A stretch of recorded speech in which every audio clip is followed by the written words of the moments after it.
دوستو حضور پاک صلی اللہ علیہ وسلم کے دور میں کچھ عرب ایک یہودی عالم کے پاس گئے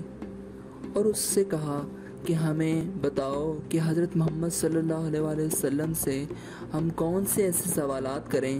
کہ جن کے جواب سے ہمیں یہ یقین ہو جائے کہ وہ اللہ پاک کے نبی ہیں۔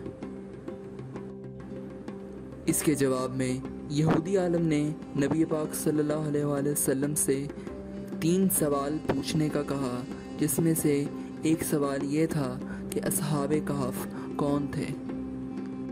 لہٰذا اللہ پاک نے اپنے محبوب نبی حضرت محمد مصطفیٰ صلی اللہ علیہ وسلم کو اس سوال کے جواب میں ایک سورت نازل فرمائی جس کا نام سورہ کہف ہے، اور یہ قرآن پاک کے 18ویں پارے میں ہے اور اس کی کل آیات کی تعداد 110 ہے۔ قرآن پاک میں موجود اللہ سبحانہ و تعالیٰ کے فرمان کی روشنی میں یہ حضرت عیسیٰ علیہ السلام کا دور تھا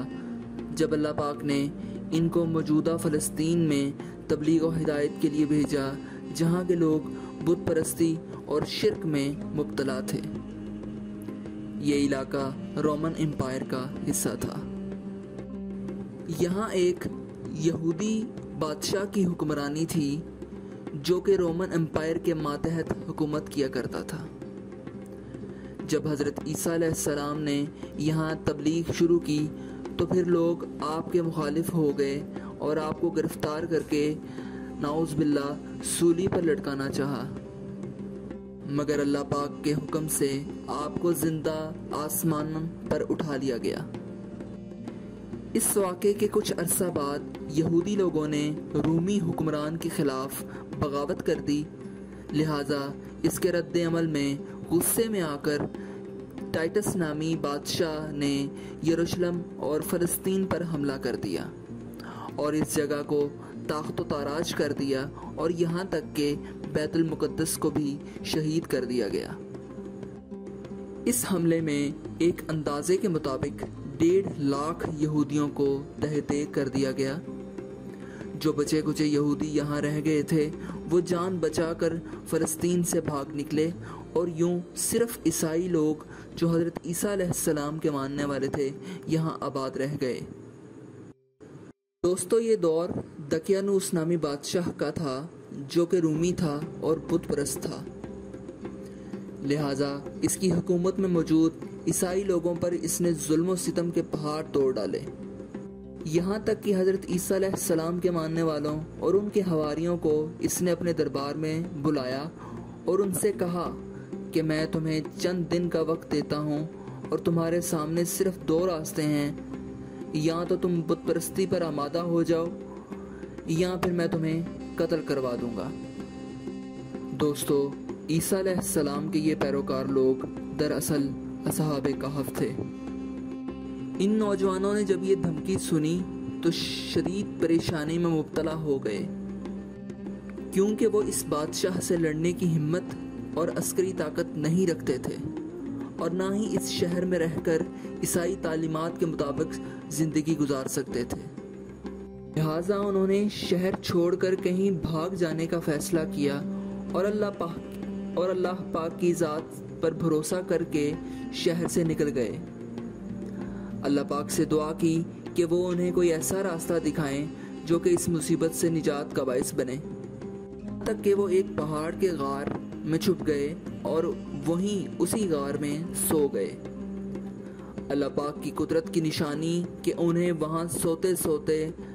ان پر 300 سال کا وقت گزر گیا۔ دقیانوس بادشاہ نے جب ان لوگوں کی تلاش میں اپنے سپاہی بھیجے تو اسے معلوم ہوا کہ یہ نوجوان فلاں غار میں موجود ہیں۔ جان کر وہ بہت زیادہ غصے میں آ گیا اور حکم دیا کہ غار کے دہانے پر ایک آہنی دیوار تعمیر کی جائے جو کہ نہتے آدمیوں سے بالکل بھی گرائی نہ جا سکے۔ اس غار کے دروازے پر ایسی دیوار بنا دی گئی تاکہ یہ لوگ اندر ہی بھوک اور پیاس کے مارے دم توڑ دیں اور ختم ہو جائیں، جبکہ اس ظالم بادشاہ نے جس شخص کے ذمے یہ کام سونپا وہ ایک متقی اور پرہیزگار انسان تھا۔ اس نے ان اصحاب کے نام اور تعداد ایک تختی پر لکھوا کر ایک تانبے کے صندوق میں رکھ کر اس دیوار کی بنیاد میں رکھ دیا اور ایک تختی شاہی خزانے میں بھی رکھوا دی۔ پھر وقت گزرتا گیا اور وہ ظالم بادشاہ کے دور حکومت اس کی موت کے ساتھ ختم ہو گیا، حتیٰ کہ اس واقعے کے بعد کئی حکومتیں آئیں اور چلی گئیں اور 300 عیسوی میں رومن امپائر نے مکمل طور پر عیسائیت اختیار کر لی۔ اس زمانے کے بعد یعنی 400 عیسوی میں بیدروس نامی ایک نیک دل عیسائی بادشاہ کی حکومت آئی جس نے 68 سال تک حکومت کی۔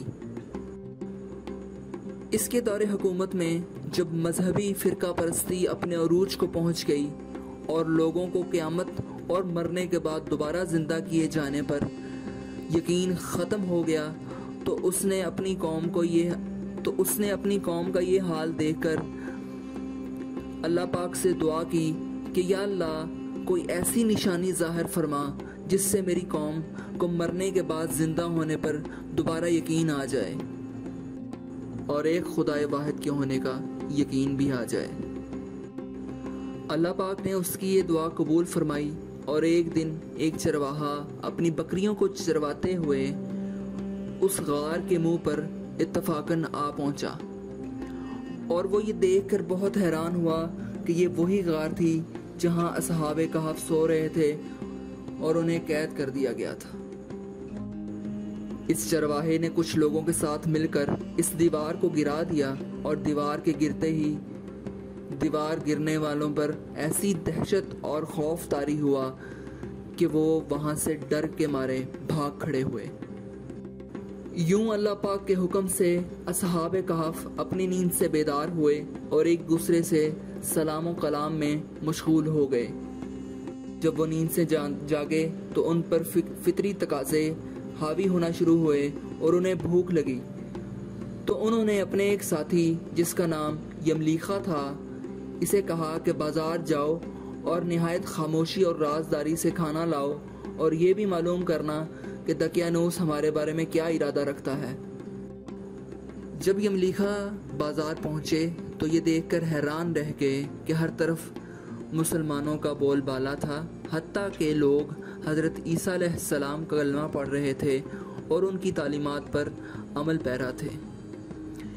اسی دوران یملیخا ایک دکان پر پہنچے اور وہاں سے کھانا لیا اور اس کے بدلے میں دقیانوسی زمانے کا سکہ دکاندار کو دیا جو کہ کم و بیش 300 سال پرانا تھا اور اب بند ہو چکا تھا، اب اسے کوئی بھی جانتا تک نہیں تھا۔ دکاندار نے جب یملیخا کے ہاتھ میں یہ سکے دیکھے تو اسے شک ہوا کہ یا تو یہ شخص چور ہے یا اس کے ہاتھ کوئی بہت پرانا بیش بہا قیمتی خزانہ ہاتھ لگ گیا ہے، جس کی بنا پر اس نے یملیخا سے سوال و جواب کرنا شروع کر دیے کہ بتاؤ یہ خزانہ کہاں ہے۔ یملیخا نے ان دکانداروں کے سوالات کے جواب میں کہا کہ میرے پاس کوئی خزانہ نہیں ہے، یہ میرے ہی پیسے ہیں۔ سپاہیوں نے کہا ہم کیسے مان لیں کیونکہ یہ سکہ 300 سال پرانا ہے اور تم ابھی بھی نوجوان ہو، لہٰذا سچ سچ بتاؤ کہ یہ تم نے کہاں سے لیا تاکہ ہم اس کا کوئی مناسب حل نکال سکیں۔ یملیخا نے کہا کہ پہلے تم مجھے یہ بتاؤ کہ دقیانوس بادشاہ کا کیا حال ہے۔ سپاہیوں نے جب یہ سنا تو جواب دیا کہ آج اس نام کا بادشاہ اس پوری روئے زمین پر نہیں ہے، ہاں لیکن سینکڑوں سال پہلے اس نام کا ایک بے ایمان بادشاہ گزرا تھا جو کہ بت پرست تھا۔ یہ سن کر یملیخا حیران و پریشان ہو گئے اور کہا کہ ابھی کل ہی تو ہم اس کے شر سے بھاگ کر میں اور میرے ساتھی ایک غار میں پناہ گزین ہوئے، میرے ساتھی اب بھی اس غار میں موجود ہیں، تم لوگ چاہو تو میرے ساتھ چل کر ان کو خود بھی دیکھ سکتے ہو۔ یہ سن کر لوگوں کی ایک کثیر تعداد یملیخا کے ہمراہ اس غار تک پہنچ گئی۔ دوسری طرف غار میں موجود باقی اصحاب یملیخا کے انتظار میں تھے اور یہ سوچ کر پریشان ہو رہے تھے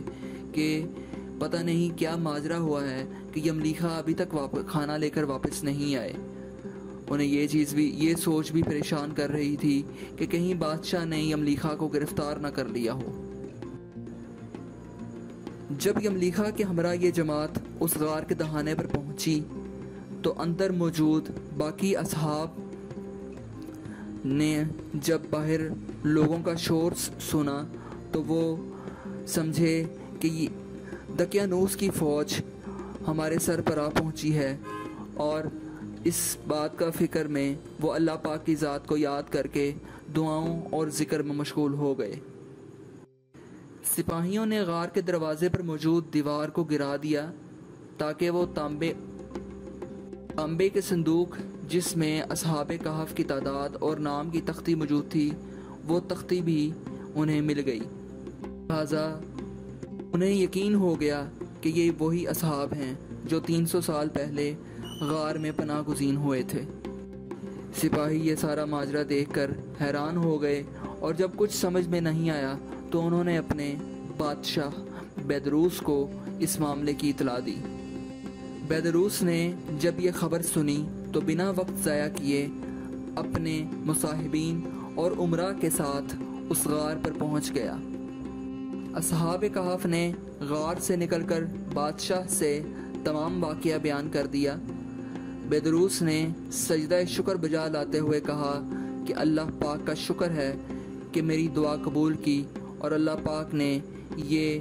واضح نشانی ظاہر فرما دی کہ انسان موت کے بعد زندہ کیا جائے گا۔ اور اس کے بعد اصحاب کہف نے بیدروس کو یہ دعا دی کہ اللہ پاک تمہاری بادشاہت میں برکت کرے، اور پھر ان لوگوں سے الوداعی اجازت لے کر